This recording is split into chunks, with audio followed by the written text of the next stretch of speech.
CBSE Mathematics Class 12, Exercise 6.3, Question number 22. Find the equation of the tangent and the normal to the parabola y square is equal to 4ax at the point at square, 2at. So first of all, we will find out the dy by dx from here. You see the 2y into dy by dx, इधर आ जाएगा आपका 4a आएगा. In order to find out the dy by dx, so 4a divided by 2y, that will be equal to 2a upon y. Cancel कर दिया, 2 से divide कर दिया, so 2a upon y. So tangent is passing through. दिया हुआ है कि tangent कहाँ से पास हो रहा है, at square, 2at. So tangent is passing through 2at square, 2at, where the slope is 2a by y. 2a by y, dy by dx क्या है, ये है. So स्लोप ये हो गया, 2 point through which the tangent is passing. So y minus y1 is equal to m into x minus x1 का formula लागू करेंगे. So y minus 280 is equal to m means slope 2a by y in bracket x minus x1, that is x minus at square. अब देखिए y square is equal to क्या दिया हुआ है, 4ax. हमने क्या कर दिया, y स्क्वायर की जगह पर 4ax लिख दिया. 280y as it is, 2ax as it is लिख दिया. अब देखिए यहाँ पर 2ax है और इधर 4ax है, इसको हमने कैंसिल करके इधर रख दिया 2ax. इसको कैंसिल किया और यहाँ पर लिखा 2ax minus 280y will be equal to minus 2a square T. अब देखिए हर एक जगह से मैंने ए कैंसिल कर दिया, यहाँ पर केवल स्क्वायर हटा दिया ए का. अब देखिए यहाँ से 2 कैंसिल कर दिया, तो हमारे पास क्या बचा, यहाँ पर बचा x, इधर बचा t माइनस टी वाई, इधर बचा minus A T. So y will be equal to, अब इसको हमने क्या किया, ऐसे अरेंज कर दिया ट्रांसपोज करके, y is equal to x upon T into x upon T plus A T upon T.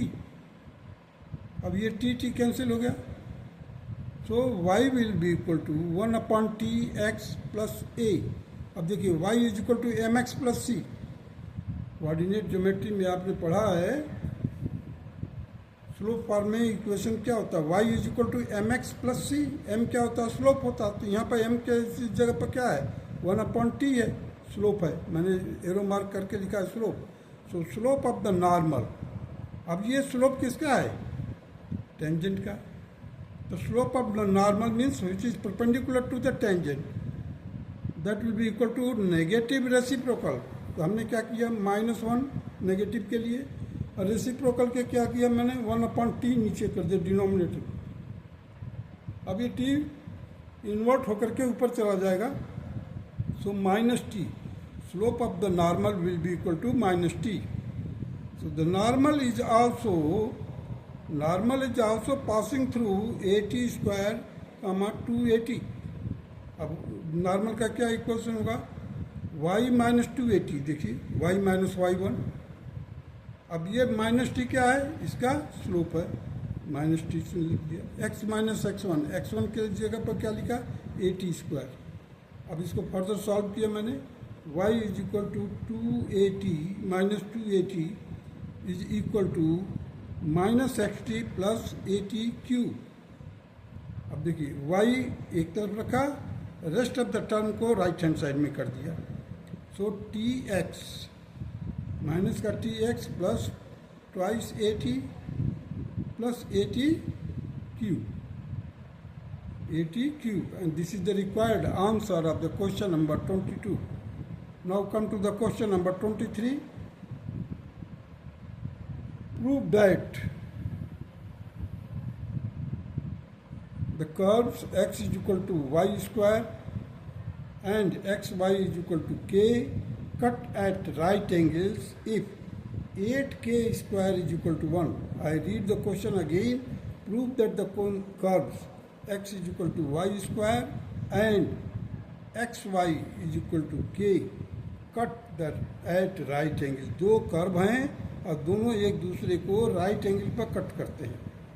Means उनके जो टेंजेंट है आपस में 90 डिग्री के एंगल पर इंटरसेक्ट कर रहे हैं. So here you see cut at right angles if, और ये तभी संभव है when 8k square is equal to 1. अब देखिए हमने एक कर्व खींचा है x is equal to Y square, दूसरा कर्व खींचा है xy is equal to k, जो कि आपस में mutually they are intersecting each other at right angles. So the tangent are right angles to each other. अब देखिए ये टेंजेंट है एक ये टेंजेंट है.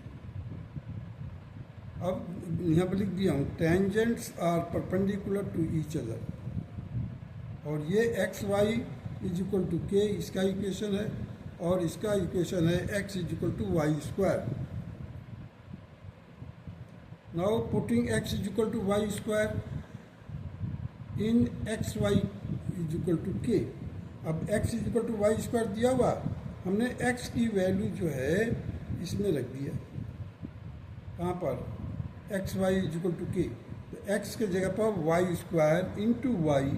देखिए x y is equal to क्या है, अब ये एक्स को रिप्लेस कर दिया वाई स्क्वायर से, इज इक्वल टू के.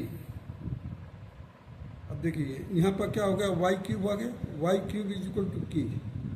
तो Y will be equal to के रेज टू पावर 1/3 मैंने क्यूब रूट.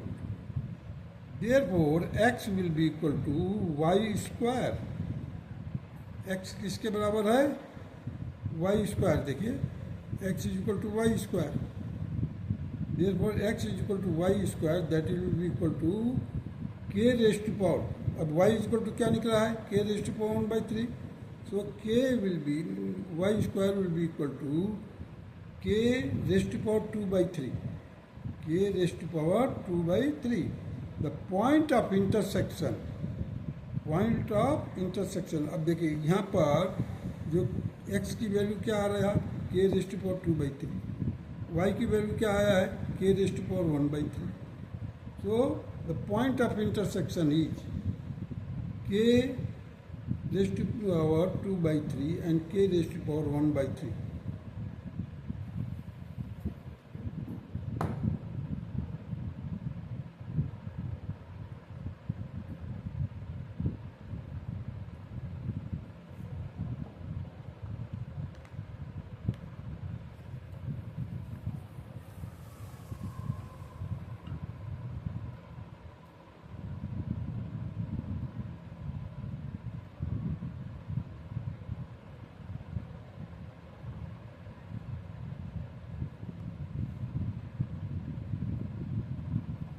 अब देखिए यहाँ पर y square is equal to x, differentiating with respect to x. So 2y dy/dx और x का डेरिवेटिव 1 हो जाएगा. So the dy/dx will be equal to 1/2y. The slope of the tangent to the curve x is equal to Y square at k raise to power 2/3 and k raise to power 1/3. ये point है, ये abscissa है, ये ordinate है. Is dy/dx निकाला इधर. अब देखो dy/dx इज इक्वल टू, कहाँ पर हमने वर्कआउट करना है, किस पॉइंट पर है dy/dx? K raise to power 2/3 and k raise to power 1/3. That is equal to 1/2y. अब y को हमने रिप्लेस कर दिया है, y को हमने रिप्लेस कर दिया. y इज इक्वल टू क्या है? K raise to power 1/3. तो 2 इंटू के रेज टू पावर 1/3. अब देखिए x y is equal to k, एक दूसरा कर्व दिया हुआ है x y is equal to k. Now differentiating with respect to x. So ये u इंटू वी फॉर्म में है, प्रोडक्ट फॉर्म में. So 1 into y plus x into dy/dx is equal to 0. So therefore dy by dx is equal to minus y by x. So dy by dx, we are finding the dy by dx at the point k raised to power 2 by 3 and k raised to power 1 by 3. इस point पर हम dy by dx को work out कर रहे हैं, निकाल रहे हैं. अब that will be equal to minus y by x, minus y by x, minus y by x. अब इसकी भी हमने पॉइंट लिख दिया, k raised power 2 by 3 and k raised power 1 by 3. यहाँ पर देखिए मैंने y के जगह पर लिखा के रेस्ट पावर 1 by 3 और x के जगह पर लिखा के रेस्ट पावर 2 by 3. इसको फर्दर सॉल्व किया, minus as it is, minus को इसको सॉल्व किया, minus 1 upon k raised power 2 by 3 minus 1 by 3. क्यों 1 by 3 माइनस हो गया? क्योंकि ऊपर से हमने नीचे लाया. ये हो गया सिंपल इंडिसेस फार्मूला है, इंडेक्स फार्मूले में. So minus that will be equal to minus 1 upon k raised power 1 by 3. This is our second equation and this is our first equation. So two curves intersect each other at right angles. On multiplying first and second, अब ये दोनों को multiply करेंगे, first और second को multiplying. We had, देखिए मैंने multiply किया है, 1 upon 2 into k raised power 1 by 3 into, ये स्लोप फॉर्म में है तो दोनों का प्रोडक्ट क्या होना चाहिए? -1 के बराबर होना चाहिए. तो हमने क्या किया, दोनों का प्रोडक्ट निकाल लिया, दोनों का प्रोडक्ट निकाला स्लोप का. देखिए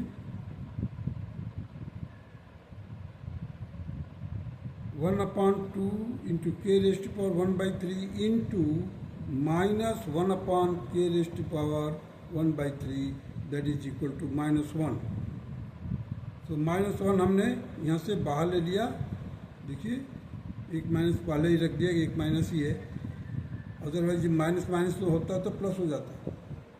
तो 1 अपॉन 2 के 1 by 3 plus 1 by 3 that will be equal to minus 2 k raised power 2 by 3. अब देखिए ये इक्वल टू -1, तो -1 से कैंसिल हो गया. अब ये है क्रॉस मल्टीप्लाई करोगे तो क्या आएगा, 2 k raised power 2 by 3 is equal to 1. Taking the cube of both the sides we have. अब दोनों तरफ हम क्या करेंगे, क्यूब लेंगे. तो क्यूब जब करेंगे तो 2 into 2 raised power 3, 2 into k raised power 2 by 3 whole raised power 3 that will be equal to 1 raised power 3. और 1 का कितना भी पावर कर लोगे वो 1 ही रहेगा. तो 2 की power 3 into k raised power 2 by 3 into 3, ये 3 और ये 3 कैंसिल हो जाएगा. सो के रेस्ट पावर 2 आ गया. अब देखिए यहाँ पर मैंने लिखा है because 1 raised power 3 is equal to 1. 1 raised power any number that will be equal to 1. Now 2 raised power 3 8 हो गया. इधर के की पावर 2 आ गया, that is equal to 1 and it was to be proved. QED, quad erect demonstrandum.